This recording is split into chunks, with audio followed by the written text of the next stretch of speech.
analyzing Nifty 50 on 26 February on 15 minute chart time frame. तो जैसा कि आज हम देख सकते हैं जो मार्केट ओपन होता है 25,556 के लेवल पे ओपन होता है और उसके बाद उसी लेवल पे लगभग अगर आप देखेंगे तो 11:30 बजे तक कंसोलिडेट करता है और 11:30 बजे एक डाउन टिप मारता है जो कि यहाँ से अगर आप देखेंगे तो अपने 25,400 के लेवल को टच करता है। उसके बाद हल्के ही रैली फिर देता है 2:30 बजे करीब और अपना डे लो के आसपास बंद होने की कोशिश करता है। तो जो मार्केट क्लोज होता है वो निचले स्तरों पे ही क्लोज हो रहा है।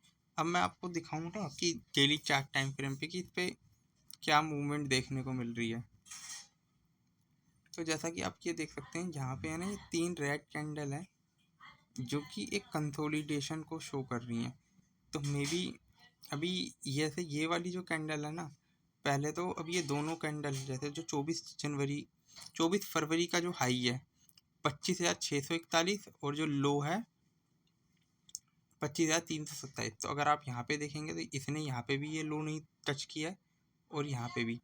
तो इस वाली जो कैंडल के टॉप और हाई है, अगर इनके ऊपर ब्रेकआउट होता है तो मार्केट अप जाएगा और इस वाली कैंडल के नीचे होता है तो एक डाउन साइड। बट मुझे नहीं लगता कि 25,400 का लेवल ब्रेक होगा। अगर 25,400 ब्रेक होता है तो उसके बाद यहाँ पे सपोर्ट दिखेगा आपको इस वाले लेवल पे 25,000 के लेवल पे।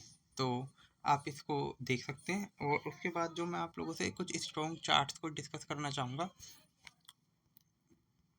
जिसमें सबसे पहले तो आज मैं आप लोगों से डिस्कस करूँगा वो है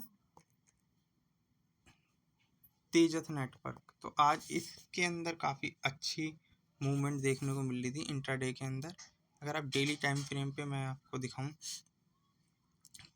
अगर ये स्टॉक ऑलमोस्ट 17 से 18% आज इंट्राडे में अप था। जो क्लोजिंग भी हुई है ऑलमोस्ट 17% अप साइड पे हुई है।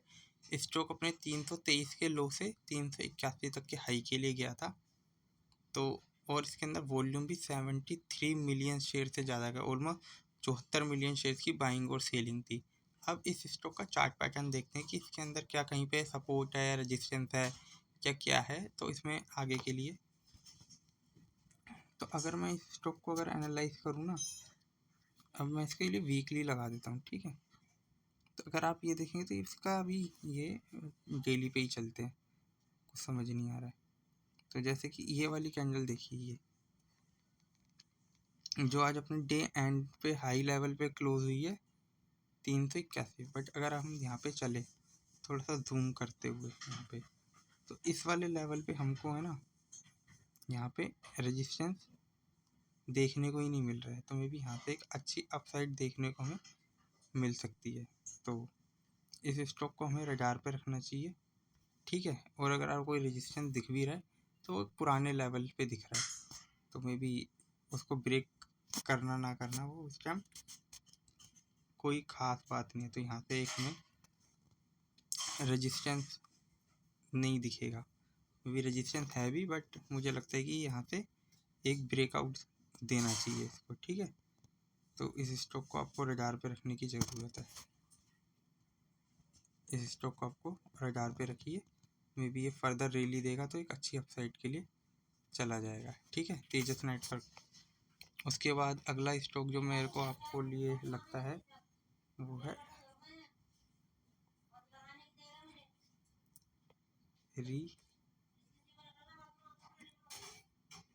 ये रीनेसेस करके एक कंपनी है, आज रीनेसेस ग्लोबल लिमिटेड। अगर आप इस स्टॉक को भी अगर आप देखें, ये स्टॉक ऑलमोस्ट काफ़ी दिन से अच्छी रैली दे रहा है। ये देखिए यहाँ पे 23 फरवरी को इसमें 1 मिलियन शेयर की बाइंग थी, अगली बार हल्की सी कम हुई 24 तारीख को, 25 तारीख को 16 मिलियन की बाइंग, आज 83 मिलियन शेयर्स की बाइंग एंड सेलिंग है। और ये स्टॉक अपना अगर आप देखें तो अपना ब्रेकआउट देके अब ये स्टॉक 160 तक की रैली के लिए आसानी से जा सकता है। तो इस स्टॉक को आपको रडार पे रखने की फिर से ज़रूरत है। इस स्टॉक के अंदर भी यहाँ पे कोई रेजिस्टेंस भी देखने को नहीं मिल रहा है, तो मे बी ये स्टॉक के अंदर और अच्छी रैली आ सकती है। तो इस स्टॉक को भी आपको रडार पे रखना चाहिए। अगर मैं आपको डेली मूवमेंट पे बताऊँ तो ये स्टॉक में आज 83 मिलियन शेयर की बाइंग एंड सेलिंग थी। स्टॉक इंट्राडे के अंदर 13 से 14% अपसाइड पे था। 129 के लो से 147-48 के हाई तक गया था। क्लोजिंग 145 पे दी है। तो इस स्टॉक को भी आप पर 1000 पे रख सकते हैं। अगर इसमें फर्दर मूवमेंट दिखती है तो आप अपना ट्रेड इनिशिएट करें, वो देखना पड़ेगा, ठीक है। तो इस स्टॉक को भी आपको 1000 पे रखना चाहिए। और अगर मैं आपको यहाँ पे बताऊँ तो एक ये हल्का सा डब्लू पैटर्न बनाता हुआ जा रहा है। तो मे भी जो इसकी डेप्थ है ना, यहाँ से 25 पॉइंट और ऊपर की निकलती है, तो मे भी वही ऊपर के और लेवल आ सकते हैं, ठीक है। तो इस स्टॉक को आपको 1000 पे रखने की ज़रूरत है। और इसके बाद जो नेक्स्ट स्टॉक मैं आप लोगों से डिस्कस करना चाहूँगा वो है KSB। ये KSB लिमिटेड करके एक कंपनी है। आज ये भी इंट्राडे के अंदर काफ़ी अच्छी मूवमेंट दिखा रहा था। अगर आप ये देखेंगे तो यहाँ पे एक ये कंफ्यूज कैंडल सा बना रहा है, जिसमें अपना इसका हाई जो है, आपको इसको मैं दिखाता हूँ। पहले तो इसकी ये 17 मिलियन शेयर की बाइंग एंड सेलिंग थी। स्टॉक 752 के लो से 806 के हाई तक गया था और 783-84 के लेवल तक गया। तो इस स्टॉक को भी आपको 1000 पे रखना चाहिए। स्टॉक में एक अच्छी अपसाइड है। और ये स्टॉक है ना, आपको है ना यहाँ पे एक रेजिस्टेंस फेस करता हुआ दिख रहा है। अगर इसके ऊपर निकलता है तो एक बाइंग के लिए जाएंगे, वरना ये तो मुझे यहाँ पे ये अपना गैप फिल करता हुआ देखने को मिल रहा है कि यहाँ पे इस कैंडल के अंदर जो गैप है इसको फिल करने के लिए है। तो इस स्टॉक को आपको 1000 पे रखना चाहिए, ठीक है। इसके बाद जो नेक्स्ट स्टॉक मैं आप लोगों से डिस्कस करना चाहूँगा वो है मैनकाइंड फार्मा। ये स्टॉक भी 6% अपसाइड तक के लिए गया था। और इस स्टॉक को भी अगर आप देखेंगे तो 23 फरवरी को भी इसमें बाइंग थी, 1% अप था। 24 तारीख को भी इसमें अपसाइड थी, फिर इसके बाद 4% की बाइंग और अब आज 6% की। तो इसमें वॉल्यूम भी अगर आप आज देख सकते हैं कि 2 मिलियन से ज़्यादा की बाइंग एंड सेलिंग है। और इस स्टॉक को अगर आप देखें तो मे बी ये स्टॉक अपने ये वाले लेवल को ब्रेकआउट कर सकता है, ठीक है। यहाँ पे ये जो है इस वाले लेवल को 2300 के लेवल 2318 तक जा सकता है, या उससे ऊपर भी जाने की कोशिश कर सकता है। तो अच्छे वॉल्यूम के साथ आएगा तो ये ब्रेकआउट कर जाएगा 2300 के लेवल को। तो मैनकाइंड फार्मा को भी आपको अपने 1000 पे रखना चाहिए। और इसके बाद जो नेक्स्ट स्टॉक मैं आप लोगों से डिस्कस करूँगा वो है ओरिएंट इलेक्ट्रिक। इस ओरिएंट इलेक्ट्रिक को है ना, मैंने है ना कुछ दिन पहले भी डिस्कस किया था, लगभग पिछले महीने पे। मैं आपको चार्ट पे दिखा था। मैंने आप लोगों से ना ये स्टॉक यहाँ पे डिस्कस किया था 25 नवंबर को, इस वाली कैंडल पे, जब इसमें 20% अपर सर्किट मार रहा था। उसके बाद यहाँ से लिक्विडिटी लेके डाउन साइड चला गया था। अभी फिर से यहाँ पे आज एक ये बाइंग कैंडल दिखाया है। तो इस स्टॉक को मुझे आपको डिस्कस करना था। ये देखिए यहाँ पे आज भी अगर आप स्टॉक देखेंगे तो 11% की एक अपसाइड शो कर रहा है। और अगर आप 173 के लो से देखें, 173 के लो से 158 तक के हाई के लिए गया था और 194.50 पे इसने क्लोजिंग दी है। तो भी इस स्टॉक में फर्दर एक और अपसाइड आएगी। तो ये स्टॉक आराम से ये जो है ना अपना रेजिस्टेंस, ये यहाँ पे एक रेजिस्टेंस ले रहा है। अगर इसको ब्रेक करता है तो 200-220 तक के लेवल पे आसानी से जा सकता है। तो इसीलिए इस स्टॉक को आपको 1000 पे रखने की ज़रूरत है, ओरिएंट इलेक्ट्रिक। इसके बाद एक और स्टॉक मैं आप लोगों से डिस्कस करना चाहूँगा वो है डेटा पैटर्न लिमिटेड। ये स्टॉक के अंदर भी एक फर्दर अच्छी सी रैली आ रही है। और मे बी ये स्टॉक भी है ना, यहाँ पे पहले तो देखिए एक है ना डब्लू पैटर्न सा बनाता हुआ जा रहा है। पहले इसको देखिए, ये एक डब्लू सा बनाता हुआ जा रहा है। तो इसके अंदर रैली आएगी तो जो इसकी फर्स्ट डेप्थ है उसके लेवल आ सकते हैं। और अगर आज के अंदर देखें तो ये स्टॉक अभी लगातार यहाँ से रैली दे रहा है। ये देखिए, ये 28-27 जनवरी के आसपास 2000 के लेवल पे था, यहाँ से 33% की अपसाइड दिखा चुका है। तो इस स्टॉक को आपको 1000 पे रखने की ज़रूरत है। और ये यहाँ पे एक रेजिस्टेंस भी फेस कर रहा है, बट मे बी और अपसाइड के लिए चला जाए। तो इसको अगर आप इस स्टॉक को देखेंगे तो ये यहाँ पे 5% की रैली दे रहा है। आज के दिन 5 से 6% की रैली दे रहा था।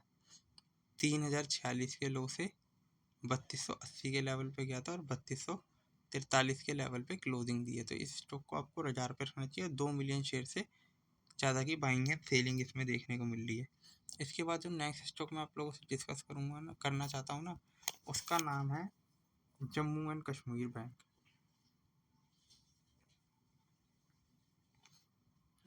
The Jammu and Kashmir bank. अगर आप इस बैंक को देखेंगे तो इसके अंदर भी अगर आप यहाँ से पिक करें, ये देखिए यहाँ ये 102 के लेवल से 121 तक चला गया लगातार। में 7% की रैली आ दी, मतलब 20% की अपसाइड दे दी है इसने कुछ ही दिनों के अंदर। और ये स्टॉक एक रैली के लिए तैयार है, ठीक है। अभी अगर हम इसको यहाँ से देखें तो इस लेवल से ये आपको यहाँ पे समवेयर 125 रुपये के आसपास, 125-26 पे रजिस्ट्रेशन दिखाता हुआ देखने को मिल सकता है। तो इस स्टॉक को आपको 1000 पे रखना चाहिए, ठीक है। इस स्टॉक को आपको 1000 पे रखना चाहिए। मे बी फर्दर अपसाइड आती है तो ये स्टॉक अच्छा कर सकता है, ठीक है। उसके बाद अगर मैं देखूं तो उसके बाद जो नेक्स्ट स्टॉक है वो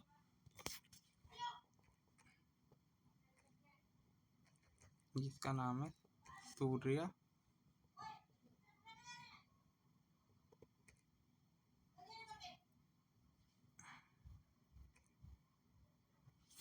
स्मॉल फाइनेंस बैंक। तो इस स्टॉक को मैं इसलिए डिस्कस करना चाहता हूँ। ये देखिए इस स्टॉक के अंदर आज 1 मिलियन शेयर्स की बाइंग थी और ये स्टॉक अपने आज 7% की रैली दे रहा था, ठीक है। स्टॉक 7% की रैली दे रहा था, मोर देन 7% अपसाइड था। 117 के लो से 129 तक के हाई के लिए गया था।